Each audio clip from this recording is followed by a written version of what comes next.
Mr. President, good to sit with you. Good to be back with you guys. Let me ask you, let me start with your opponent, Donald Trump. He is, understatement here, an incendiary figure.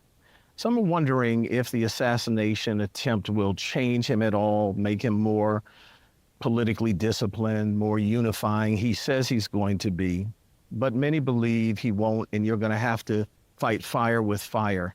How will you take him on from this point? Like I've been taking him on, based on the issues. I mean, look, everybody said, I said we got to tone down the rhetoric about violence. There's no room for violence. You can't be talking about violence. You can't be saying that if I lose the election, there'll be a bloodbath, which he says. If the January 6th folks were good folks, and they should be released from prison, etc. But there are serious, serious differences we have on the issues of the future of the country. And I'm going to take them on directly. What's his selection of J.D. Vance say to you? Who says to me that he's decided that MAGA Republican politics is going to be the future of the Republican Party. And because J.D. is a great guy, a hardworking senator, but a really, really, really conservative MAGA Republican. You said to me before we started, everything's at stake here. Explain to people why this election is different. Well, look, one of the things that occurred when I won, you may remember, I said I was running for 3 reasons. It was after my son was killed or died because of Iraq. And I didn't want to get involved. And then I was watching television. And I was a professor at Penn and I was watching television later. And you saw those folks come out of the fields in Charlottesville carrying torches, accompanied by the Ku Klux Klan, carrying Nazi swastikas. And a young woman a bystander was killed. And he was asked, well, tell me about what happened here, Mr. President. There were good people on both sides. That's when I decided I had to run. That's why I ran. And I said when I ran, I was going to try to do three things. And I meant this sincerely. Restore the soul of America, the decency and honor which we usually debate. Secondly, build the middle class, build out the middle class, and when that works, the bottom does well and the wealthy still do fine. And third, try to unite the country. And I was told I couldn't get any of that done. And then I had 4 major initiatives that they said could never pass. They all passed. And so we're making progress. We have the most advanced economy in the world today. We got more to do. But and all of it, he says, all of it should be, if he's elected, he's going to get rid of. And we haven't talked about foreign policy, and I know that's not on top of most people's minds, but he wants to get out of NATO. He wants to yield to Putin. He has a very different view of the world than I do. We're going to get to the economy in just a moment, but you've made it clear by now, certainly you've been asked 1,000 times, that you have no intention of getting out of this race. Yet there are those who are concerned still about your age and capability because of your age. Is there anything that you would look to, you personally, not anybody else, not other pundits, not even perhaps family members, that you would look to say, if I see that, I will reevaluate? If I had some medical condition that emerged, if the doctors came to me and said, you got this problem, that problem. But I made a serious mistake in the whole debate. And look, when I originally ran, you may remember it, I said I was going to be a transitional candidate. And I thought that I'd be able to move from this to pass it on to someone else. But I didn't anticipate things getting so divided. And quite frankly, I think the only thing age brings is a little bit of wisdom. And I think I've demonstrated that I know how to get things done for the country, in spite of the fact that we were told we couldn't get it done.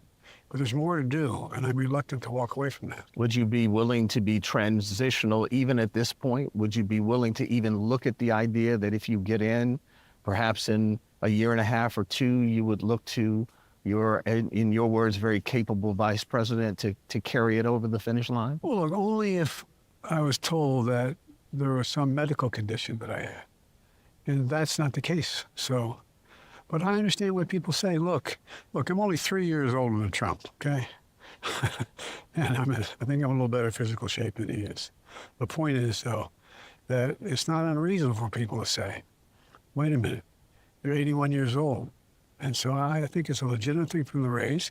And as long as I can demonstrate that it's not affecting my ability to compete, my ability to get things done, my ability to literally lead the world, lead the world. So you are willing from year to year to look at your health, your capabilities, and move from that place. Well, as a practical matter, yes, but there's no reason to believe that's not going to happen.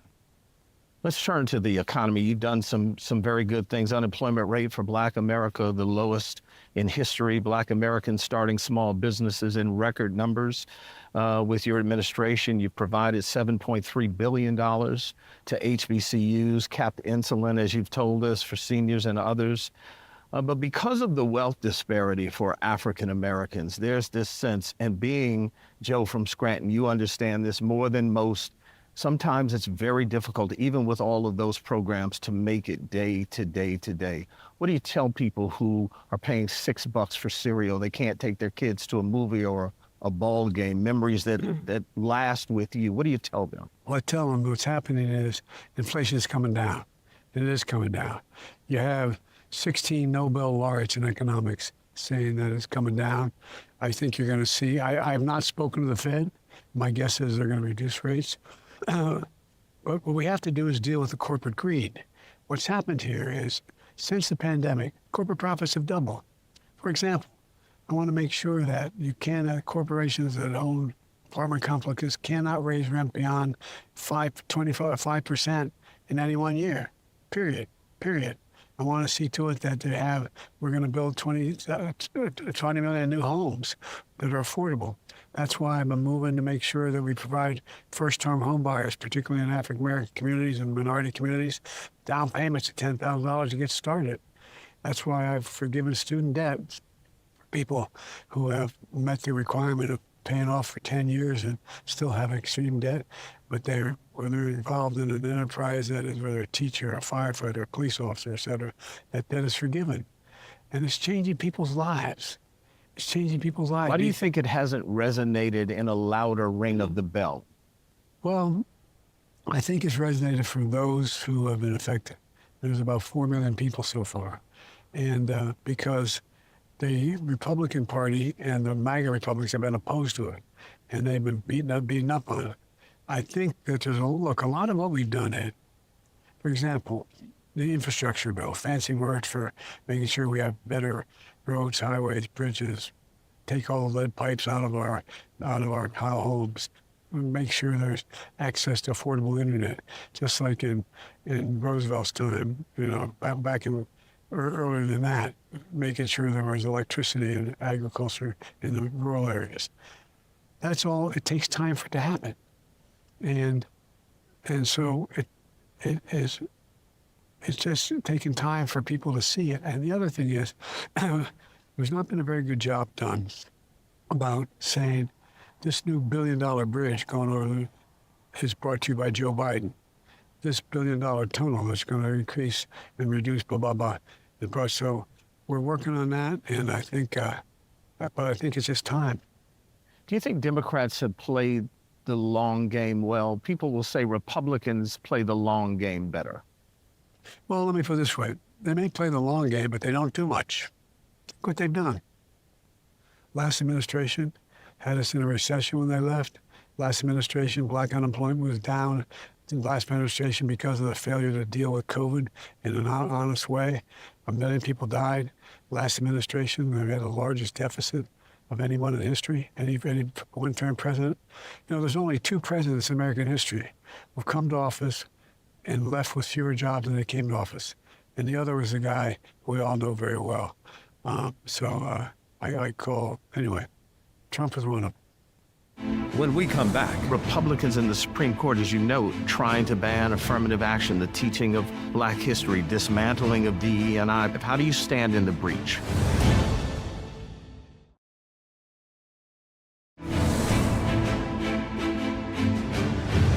Let me ask you about reproductive rights. You've had your vice president out front on that, talking about the long game. People will say that there's an example of Democrats not playing the long game well, that conservatives have been saying they're going to get rid of this for years now and they got it. You've said that you will restore it. How can you be assured that you'll be able to do that? The Supreme Court did it. Trump appointed the Supreme Court for the express purpose of doing it. So that's the way it They're works. still going to have the majority, no matter if you win or lose. Well, there's going to probably be 2 more appointments to the court. There's probably 2 people going to retire. Just imagine if he has 2 more appointments on that, what that means forever. Now, look, one of the things that's happening is in the majority of the states, even conservative states, where it's been left to the public to determine whether or not they want to have no exceptions, they want to have a hard call like Mance wants on no abortion under any circumstance, that you have states saying, no, that's not what we want to do. We want exceptions. So I think there is and the way we're going to change it, if we get a Democratic Congress, all we got to do is get 51 of those members of the House and Senate, of the Senate, and say, this is it. And then I'll sign that bill. But what's going to happen, Trump's going to sign a bill if he gets elected. We don't do well. That's going to say, we wipe it all, no exceptions, nothing, done. And so it's a little bit like George Floyd, what happened. I had to take independent action. It wasn't as strong as what I wanted the George Floyd legislation to be. And I couldn't get Republican votes. So we got to point out what's at stake and what the MAGA Republicans are trying to do. So let's walk into that. You led me into the next question, and that is post-George Floyd, African Americans were really hopeful in terms of progress with police reform, racial injustice, equality. There was a hope for government sanctions, reparations, and now Republicans in the Supreme Court, as you note, have banned or are trying to ban affirmative action, the teaching of Black history, dismantling of DE&I projects, and they're promising to roll back even more with something you and I talked about before we started here, and that's Project 2025. How do you stand in the breach? I stand in the breach by making it clear we're not going to let that happen. For example, if you look at what happened with George Floyd, we didn't get the legislation, so I took executive action, made sure these guys got to wear cameras, and everybody has everything's on. It's changed. It's changed the way things have. Not what we should have, as far as it should change, but it's changed things. We're also in a situation where, if you take a look at what we've done in terms of the number of police officers most cops are killed once responding in domestic violence of that. So we don't need more cops. What we need is more social workers. We need more people who are in communities building coalitions. That's growing across the country. That's growing in neighborhoods. That's growing. And we have to keep doing it. We need another 100,000 community police officers working with communities and bringing people in who are social workers, people who know how to put neighbors together. Or we're doing things like what we're changing in the environmental stuff. So many Black neighborhoods are ripped apart by interstate highways running through the middle of their community, splitting them up. Well, we're providing the money to be able to pave over that now. Not pave over it, but build turn into tunnels to bring the neighbors together again. But the other thing we've done is making clear that when I got elected, I said I was going to have an administration that looked like America. I have more African Americans in high positions in not just the vice president, not just Supreme Court justice, but across the board in any administration in history. Because it's important that that kid in 10th grade looks up and says, I can do that. I can do that. It's important that people know that they're respected, know that they're taken care of, know that they're engaged. That's why I appointed Ketanji Brown Jackson. She's, by the way, the brightest of the court, I think. I mean, in terms of pure gray matter. But so we're going to change this, but it's going to take time. We got to stay at it. What do you tell an African American who says, I hear that, but I've heard it for too long. It's going to take time. We've been waiting and waiting and waiting. Look, take a look at what your bottom line is in your economy now. Take a look how the unemployment's the lowest it's been there. Take a look at how many the new jobs are created. Take a look at how many people are been able to get to college education and get the debt wiped out. Take a look at what's actually happening on the ground. Take a look at the fight that's going on. I mean, for example, I got a lot of heat because you have our friends in the Republican Party trying to erase Black history. Well, guess what? I've set up a new Juneteenth, a new federal holiday. They can't erase it anymore. Everybody now knows what happened then. But they're trying to erase it in the schools. So they are. And that's why we got to make sure that he doesn't get elected. Trump's Project 2025 says do it at the Department of Education. Let it up to local schools. What's he talking about? What's he talking about? He's talking about trying to erase it. Not just affirmative action, but all efforts to right the ships for people, give people a chance. Look, my dad used to say that a job's about a lot more than your paycheck. It's about your dignity. It's about your integrity. It's about being able to look your kid in the eye and say, honey, everything's going to be okay, and mean there was a shot of it. We're moving there. And by the way, the way you get equity, you build equity by home ownership. That's how all middle-class white guys did. That's how my dad was able to do it. You buy a home, you build an equity in the home, you're able to move from there. That's happening. That's happening. But we're going to focus on housing, significantly focus on affordable housing. But you do appreciate that the standard for your dad and for any white man in this country is vastly different than any African American. I do. But what I also, you appreciate, my dad was a working class guy. We lived in a 3-bedroom home, 4 kids, and grandpa lived with us. We weren't poor, but there wasn't any money left at the end of the day. And so it's all about treating people with dignity. And it's about making sure that, look, I mean, for example, look at the heat I'm getting because I named the Secretary of Defense, a black man. I named Ketanji Brown. I mean, because of the people I've named. It's about making it clear that American history is black history. Black history is American history, and it's being built by it. That's why we're strong. When we come back, I'd like you to take a moment and tell Black America why should they turn out for you?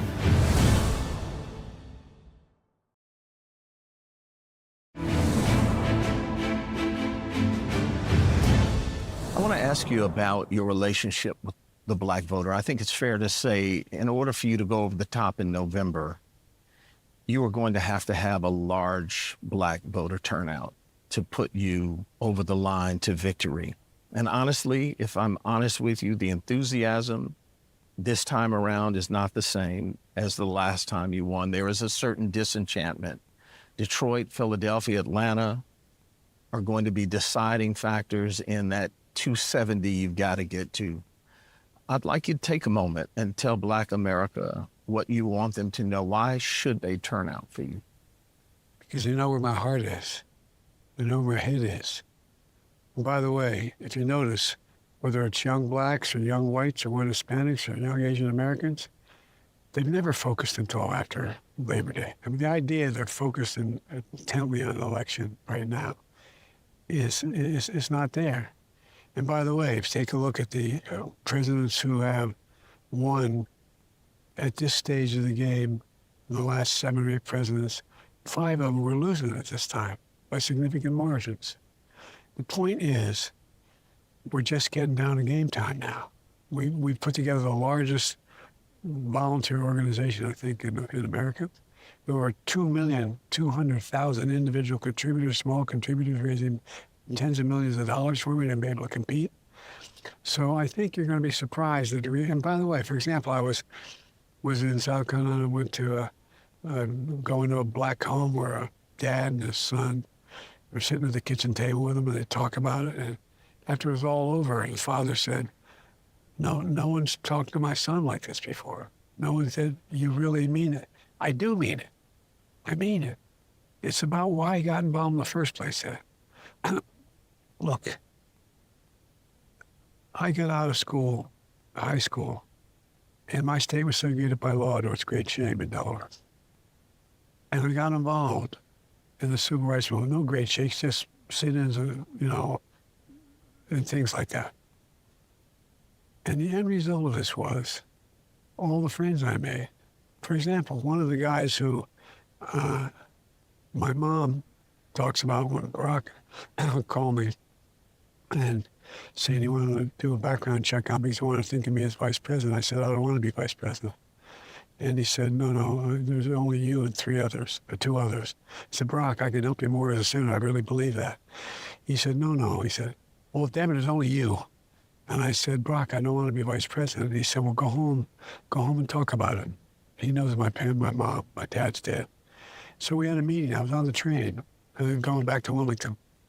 And when I got home, we sat in the back porch, called the family together. My son was alive then, my two sons, my daughter.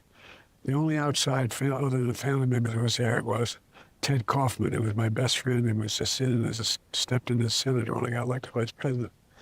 And so we went around the room. On the porch, what do you want to do? And my wife said, you ought to do it because if you don't, he's going to ask you to be Secretary of State and you'll be away all the time. And then my son, Bo, who was Attorney General, should be sitting there, not me. And I said, Dad, you have an obligation, went through it. And so everybody made their case, and I still didn't want to do it. My mom was sitting against a railing, and over on the porch, there's like a story up from the foot ground. And I said, honey, you haven't said anything. She said, Joey. She said, remember when you were a kid? Remember when I called you when you got out of the race with Brock, and you asked about him? He said, he's really bright. He's an honorable man. He'll make a good president. And I said, yeah, Mom, I remember that. I said, remember when you were a kid and they were desegregating Mayfield, the neighborhood the neighboring neighborhood called Linfield? You were 14 or 15 years old. I told you not to go down there because there were people protesting. But you went down and you got arrested for being on the porch with a black family. And they brought you back home. I said, yeah, I remember that, Mom. She said, remember you had that job as a lifeguard in a country club setting? Did you want to be the only white guy to work in the East Side in the projects and the lifeguard? I said, yeah, Mom. So let me get this straight, honey. The first black man in history has a chance to be president. You told him no. That's how it's always been with me in the black community. It's the same community. By the way, one of the guys that when I was a lifeguard back then is, and I helped represent as a young public defender, is out here now. He's a major labor leader. They're my friends. They're still my friends. And they're still the ones that encourage me to move. So I think that, and one thing does change. It's not an excuse, an explanation. I would ordinarily be going through black neighborhoods on the foot, working through the neighborhoods. I have a tradition. I close every campaign, no matter what campaign, going into the projects and going down the East Side. And, hey, Joe, well, how you doing? You know, everybody, well, just because they're my friends, let them know I'm still there. We can't do that now. Not because of the black community, because it's too dangerous for me to be out walking unaccompanied. So what I'm doing, though, is trying to keep in touch with as many of my black constituents and letting people know that I'm available. I'm available. It's a reason why I got involved in politics in the first place. Not a joke. Not a joke. Everybody deserves a shot. Everybody deserves a shot. And we've demonstrated, you give them a shot, they step up. They step up in every community. That's why the black community is doing as well as it is now, and it's going to do better. We got to focus on making sure that this MAGA 25 deal that Trump has out there does not succeed. They want to wipe it all out. Look what's happened. All the folks in the black community have prescription drug problems. They're a lot of money. You have diabetes. You need insulin. $400. It's now $35.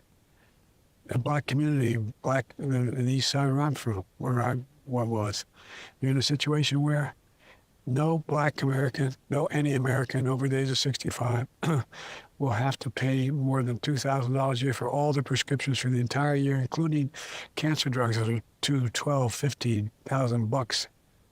And so it's about giving health care. It's about making sure there's opportunity for people to have a good education. I've been pushing and we're going to get it done. Early education. You know all the studies better than as well as I do, that you come out of a neighborhood or a house where there's no books, where there's a dysfunctional family, where there's a problem, and you start off school, you hear 1 million fewer words having been spoken because there's not conversation. Well, guess what the studies show now? if you have 3, 4, and 5-year-olds going to early education, not daycare, education, you increase by 56% their ability to go through 12 years of school and on to community college. And I'm going to make community college free. There's so many opportunities we have. And I think the community is beginning to see it. At least I hope so. Mr. President, always good to speak with you. Hope to have me back. I really mean it. That'll be up to your folks. It's up to me. There you if go. You call them. All They right. say no, call I'll me. take you up on it. Good to see Thanks, you. pal.